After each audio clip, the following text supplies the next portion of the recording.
طبعا بجيب الفلفل بقى اللي انا عملته معاه بحطه من فوق كده،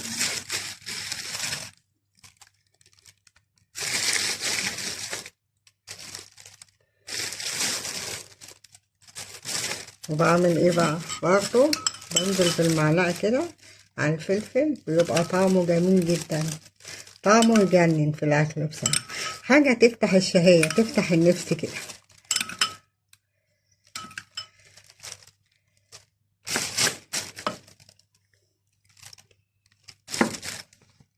كده بقى طبق مخلل بتنجان وفلفل تحفه، تاكليه بقى مع عدس، مع بصاره، مع ملوخيه، حاجات كتير يعني. لو عجبكم الفيديو علقولي قولولي ايه رأيكم، الفيديو عجبكم ولا لأ، واستنوني في الفيديو اللي جاي. السلام عليكم.